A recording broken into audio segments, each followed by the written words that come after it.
हम सबके साथ सबसे बड़ी प्रॉब्लम क्या है? ऐसा क्या है जो हमें खुश रहने और कुछ नया सीखने से रोकता है? इसका जवाब हमें कहीं बाहर से नहीं मिल सकता। ये हमें अपने अंदर ही ढूंढना है। ज्यादातर लोगों के मन में एक कंडीशनिंग बहुत गहरे से अपनी जगह बनाए होती है। ये कंडीशनिंग है कि हमें बचपन से ही सिखाया जाता है कि हर काम के लिए एक एज होती है, उससे पहले या बाद में आप वो काम नहीं कर सकते। सोसाइटी में डिसिप्लिन लाने के लिए इस तरह के अरेंजमेंट्स किए गए थे, लेकिन ये रूल हर बात पर एप्लीकेबल नहीं है। हमें अपनी इंटेलिजेंस का यूज करते हुए सोचना चाहिए कि किस मामले में ये बात सही है और किस में सही नहीं है। जैसे पढ़ने या कुछ नया सीखने की कोई एज नहीं होती। अगर आपके साथ ऐसी कोई मेंटल या फिजिकल कंडीशन नहीं है जो आपको इस बात से रोकती है, तब कोई भी किसी भी एज में कुछ नया सीख सकता है। ऐसा ही एक बिलीफ सिस्टम है कि भगवान की भक्ति और ध्यान वगैरह के लिए बुढ़ापे का टाइम है, जबकि ये भी एक गलत धारणा है। ये काम तो ऐसा है कि होश संभालते ही सबसे पहले सिखाया जाना चाहिए। बृजभूषण जी और पंडित जी के मन में भी ऐसी कई गलत धारणाओं का कब्जा था। गीता ज्ञान पढ़ने के बाद धीरे धीरे उनके मन से ये गलत फहमियां दूर होती गईं। उन्हें पता चला कि भगवान हमें जितना हो सके अपने शरीर और सेंसेस का इस्तेमाल अच्छे कर्मों को करने और अच्छी बातों को सीखने में करने को कहते हैं। अब सवाल यह भी उठता है कि कैसे इंश्योर किया जाए कि हम या कोई और जो कुछ सीख रहे हैं वो अच्छाई के लिए ही यूज होगा। तो इसका जवाब तो इंसान के अपने विवेक पर ही है कि वो अपने ज्ञान का इस्तेमाल किस तरह से करता है, अपनी और लोगों की भलाई के लिए या विनाश के लिए।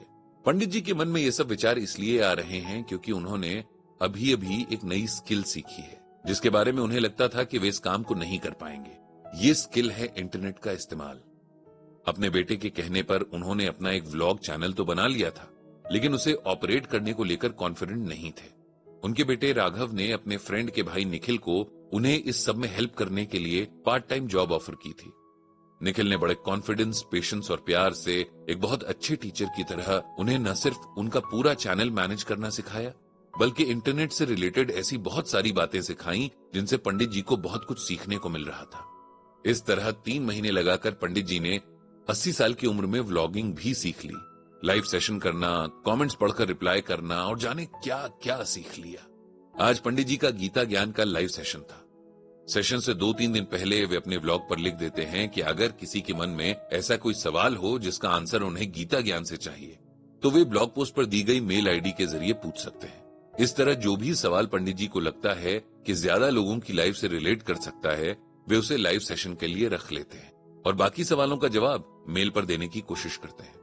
आज के सेशन के लिए पंडित जी ने एक बहुत इंटरेस्टिंग सा क्वेश्चन चूज किया है। ये सवाल उन्हें एक पेरेंट ने भेजा है जिनका नाम सुमित है और उनका सवाल है उनकी 15 साल की बेटी के बारे में। लाइव सेशन में पंडित जी ने सुमित या उनकी डॉटर का नाम नहीं बताया। सुमित जी का सवाल पंडित जी ने इसलिए भी चूज किया क्योंकि उन्हें लगता है कि ये सिचुएशन ज्यादातर लोगों के सामने आती ही है जिनके बच्चे टीनेज में होते हैं। सुमित ने पूछा था कि उनकी इकलौती बेटी को लगता है कि मैं और मेरी वाइफ जो उसकी केयर करते हैं, उसके खाने, पढ़ने और सोने के लिए कंसर्न्ड रहते हैं, ये सब उसे हमारे उसकी लाइफ को कंट्रोल करने के तरीके लगते हैं। हम लोग इसलिए ये सब करते हैं ताकि वो हमारे हिसाब से जिए। सुमित ने अपनी सिचुएशन को क्लियर करते हुए आगे लिखा था कि पंडित जी, बहुत ऑनेस्टली कहूं तो ये बिल्कुल भी सच नहीं है। हम अगर अपनी बेटी का ख्याल रखते हैं तो उसके पीछे हमारा कोई इरादा नहीं है। मैं और मेरी वाइफ बहुत खुले विचारों के हैं। हम तो अपनी बेटी से ये एक्सपेक्टेशन भी नहीं रखते कि वो बुढ़ापे में हमारा ख्याल रखे, जबकि वो हमारी इकलौती औलाद है। पंडित जी ने सुमित के सवाल का जवाब देते हुए कहा कि ये बहुत अच्छी बात है कि जब एक पेरेंट को अपने बच्चे से अपने लिए कोई एक्सपेक्टेशन नहीं होती, क्योंकि जब हम किसी से कुछ भी चाहते हैं तब उसके लिए कुछ भी करना हमारे स्वार्थ और हमारी एक्सपेक्टेशन का नतीजा होता है। टाइम के साथ साथ सब कुछ बदल रहा है। पहले बच्चों की कंडीशनिंग इस तरह से की जाती थी कि उनके दिमाग में बस जाता था कि बड़े होकर उन्हें अपने पेरेंट्स की केयर करनी है, और तब फैमिलीज भी बहुत क्लोजली कनेक्टेड होती थी। लोगों की लाइफ की प्रायोरिटीज उनकी फैमिलीज के आसपास ही घूमती थी। अब टाइम बहुत अलग है। बच्चे अपनी फैमिली के नाम पर जिन 3 या 4 लोगों को देखते हैं, उनके साथ भी उन्हें प्राइवेसी चाहिए। हम इसे सही या गलत भी नहीं ठहरा सकते हैं, क्योंकि सही या गलत हर किसी के लिए उसके अनुभव के आधार पर होता है। अगर आप में से किसी के बच्चों को लगता है कि आप उनकी लाइफ में बेवजह का इंटरफेरेंस कर रहे हैं, तब हो सकता है कि उन्हें ऐसा कुछ फील हो रहा हो। इसीलिए हमें उनकी बात को रिस्पेक्ट देते हुए पहले तो उन्हें अपनी बात समझाने की कोशिश करनी चाहिए, और अगर फिर भी बात न बने तो 2 कदम पीछे हट जाना चाहिए।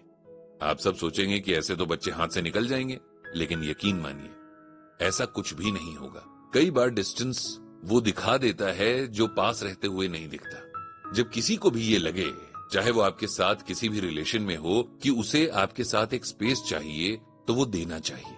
स्पेस देने का मतलब ये नहीं है कि आप बिल्कुल ही अलग थलग हो जाएं या केयर करना बंद कर दें। लेकिन अगर एक 15 साल के बच्चे को लगता है कि वो अपने खाने पीने का, स्टडीज का ध्यान आपके बिना कहे रख सकता है या रख सकती है, तब उससे आर्ग्यूमेंट करने से आप अपने और बच्चे के बीच में सिर्फ दूरियां बढ़ाएंगे। कुछ बातों के लिए घर में स्ट्रिक्ट डिसिप्लिन होना चाहिए, जैसे कि बुरी आदतों के लिए कोई जगह न देना, वगैरह वगैरह। लेकिन एक टीनेजर या उससे बड़े बच्चे को आप निवाले बनाकर नहीं खिला सकते। ये कहने के बाद पंडित जी ने श्रीमद् भगवद गीता से ये श्लोक अपने लाइव सेशन के दर्शकों को सुनाया।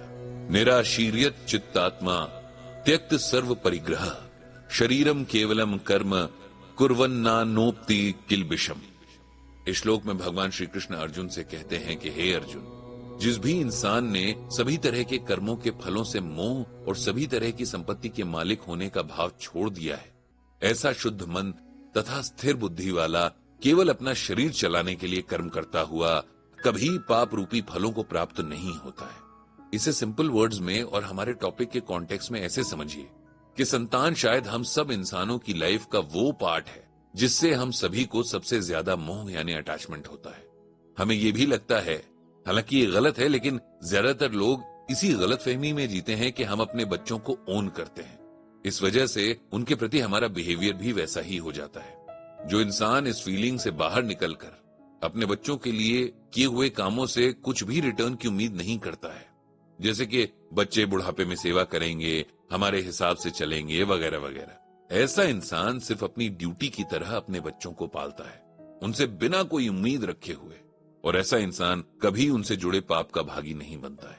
इसके बाद पंडित जी ने इस टॉपिक पर अपनी बात खत्म करते हुए भगवान श्री कृष्ण से सबको सद्बुद्धि देने की प्रार्थना की।